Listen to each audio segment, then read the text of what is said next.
Yeah, it is tiring defending him, and it's probably good for this profession in the press, but it's really exhausting. But what he does is different, and I think what's important to remember is that he says things in a clumsy way. Keir Starmer flew for 24 hours halfway around the world to Samoa and landed into a row about Donald Trump.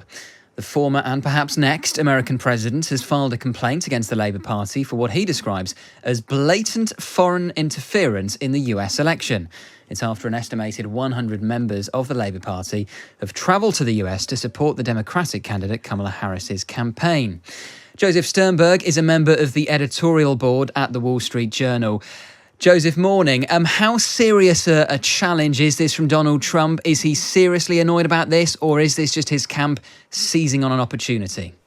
Well, I mean, as with anything involving Donald Trump, you can never quite tell whether to take it literally or seriously or neither. And I also have no idea about the ins and outs of the campaign finance complaint that he has raised with the Federal Election Commission here. I suspect that there's a certain amount of theater about that. But I think that the bigger point here is that these labor activists, unfortunately, have stumbled into a bit of a political buzzsaw here, because I think that, people in the U.S. already are very sensitive about allegations of, quote unquote, foreign interference in American elections. And I think that Trump and his supporters are particularly sensitive about this because this was the allegation that was often levied against them. And so I think that taking any opportunity to seize on the prospect that outside actors are in some way supporting his opponent, I think is very politically convenient. And I get that these exchanges are not uncommon, and oftentimes American Democrats or Republicans have come to the UK to participate in grassroots campaigning here. But I think this year the optics are pretty bad, and it might have been a better judgment call for Labour to think maybe we should take a step back this time. I think that's an interesting point, the optics of it, whether it just looks bad, and given how sensitive Donald Trump and the Republicans are to any suggestion of election interference, maybe there's a bit of political naivety.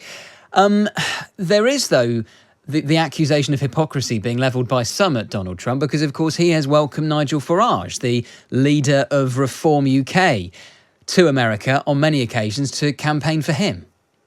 Well, I mean, no one ever accused Donald Trump of being consistent about anything. But I think that the other thing that his supporters would probably point out is that you can make exactly the same hypocrisy charge against Kamala Harris and her supporters in this case, because again, they have built whole campaigns out of this notion that there was foreign interference, particularly from Russia on Donald Trump's behalf, and now all of a sudden they are welcoming volunteers from a foreign political party to come work on her behalf. So I think that the point is that no one is going to emerge from this looking particularly good, and I don't think that it's necessarily that big of a scandal, if it's a scandal at all in the grand scheme of things. But with a week and a half to go, in the kind of election that we've been having, I mean, it's always these optical things that end up popping up. Is it likely to have any long-term impact on the relationship between Donald Trump and the Labour government in the UK, and particularly Keir Starmer, who seems to have gone to some length since he entered Downing Street to try and get in Donald Trump's good books, as it were? He was the first world leader to call him after the attempted assassination in July. He went and had a meeting with him in Trump Tower in New York quite recently. Do you think if Donald Trump does return to the White House, he'll quickly forget about this? Again, as with so many things with Donald Trump, the answer has to be who knows, because he has shown over the years that he can definitely harbor a grudge, but he also has shown a capacity at other times to be a very transactional politician, and in the best sense, sort of meaning that you kind of take the world as it is and figure out where there are deals to be done on various matters of common interest. So I think that at this point, Starmer should be hoping that we're going to see more of the latter Trump rather than the former, if he does end up winning in a week and a half. Just finally, Joseph, wanted to ask you about comments from Donald Trump's former chief of staff, John Kelly, who says that he would rule like a dictator and that he has in the past said he needed generals like Hitler's. How significant do you think his intervention might be? Probably not very, only because voters have heard this about Donald Trump at least since 2015. Any attitude that voters had about Trump and his relationship with democracy, or the threat that he might become a dictator, and the risk that that would happen within America's complicated system of government, that already baked into the cake. I don't think that at this point you're going to tell voters anything about Donald Trump and those attitudes or those risks that voters didn't already know months or years ago. Joseph, really appreciate your time. Thank you so much. Joseph Sternberg there, a member of the editorial board at the Wall Street Journal. Well, listening to that conversation, Greg Swenson, chair of Republicans Overseas UK, who I believe is in Chicago right now. Greg, hello. Good morning. Good morning. How are you? I'm very well. Do you agree with Donald Trump? This is election interference.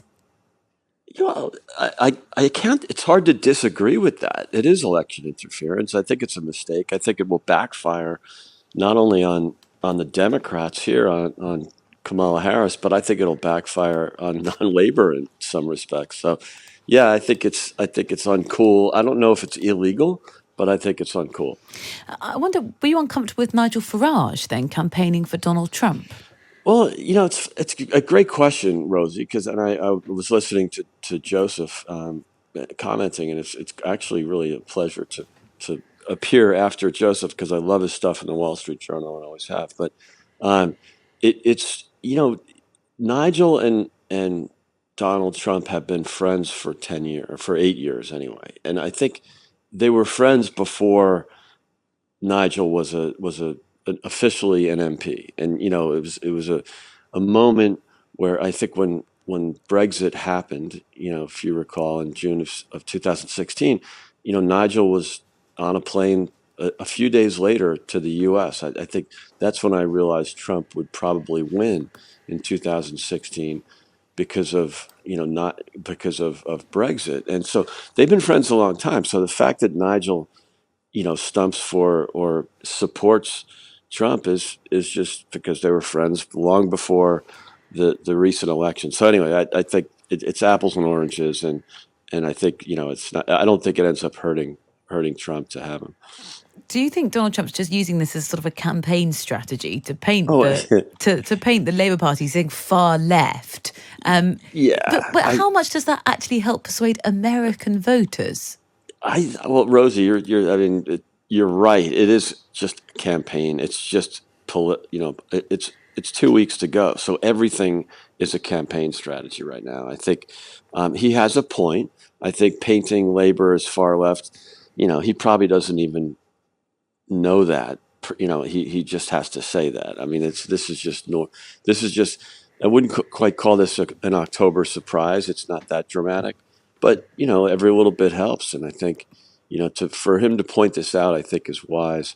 I think he's got a point, but as Joseph said, everything with President Trump is unpredictable, and you don't really know what he's thinking. But I think this was the right move at this time. Why was it the right move? I mean, it's so part of the Republicans' narrative to sort of accuse other people of foreign interference, but now potentially a really significant ally in 2 weeks' time could be Keir Starmer. This makes things uncomfortable, at least very awkward. Definitely, and that's never stopped Trump before. Making things awkward. So, look, I think it's not typical of the Republicans. It's more, I think that's more consistent with the Democrats, talking about foreign election interference. They created this whole, Russia collusion hoax 8 years ago.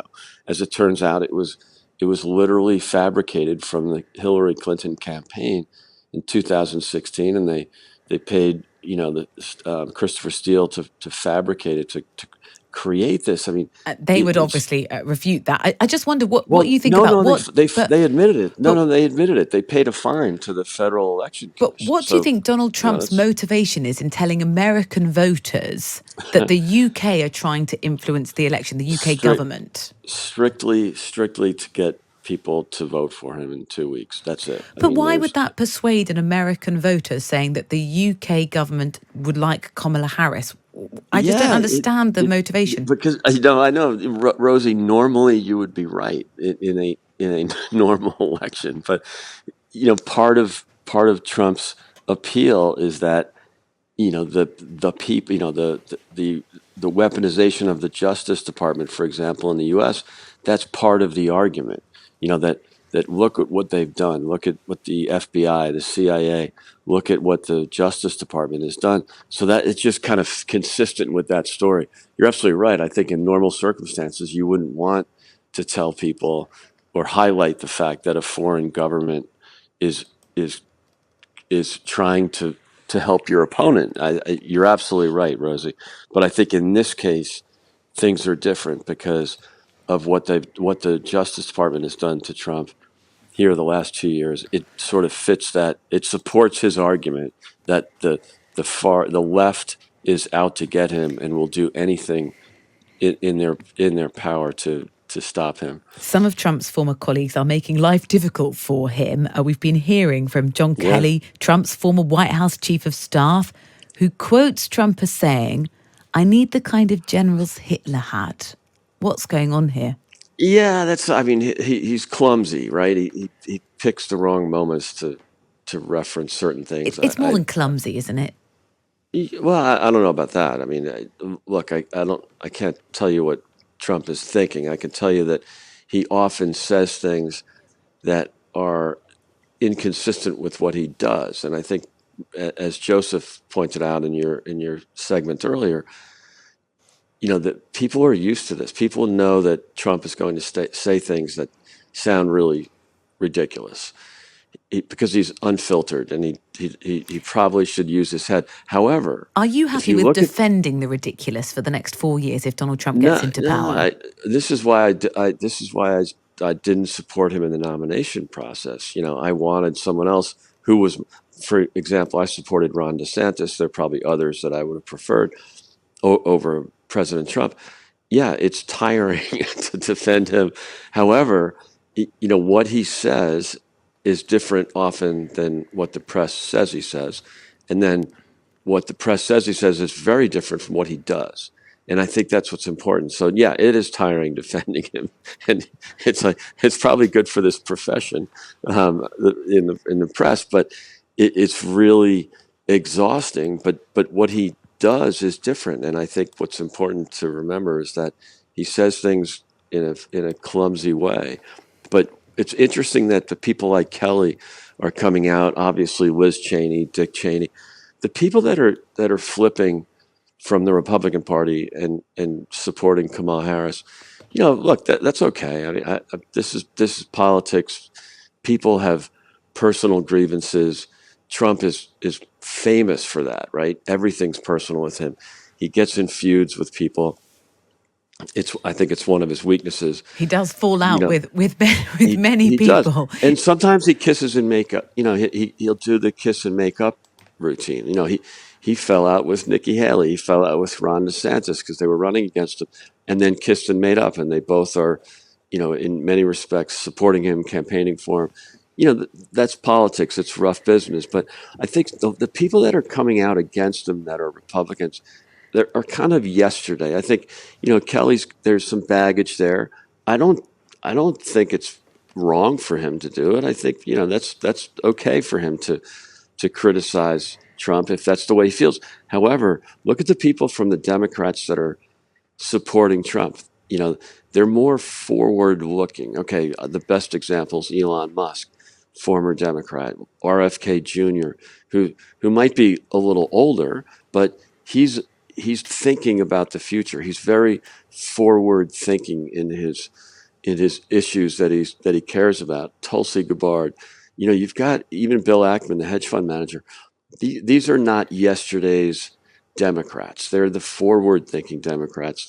So it's interesting that the people that are flipping from their party and supporting someone you would never expect them to support. I kind of like the way Trump is attracting forward-thinking Democrats. Greg, thank you very much. Greg Swenson, Chair of Republicans Overseas UK.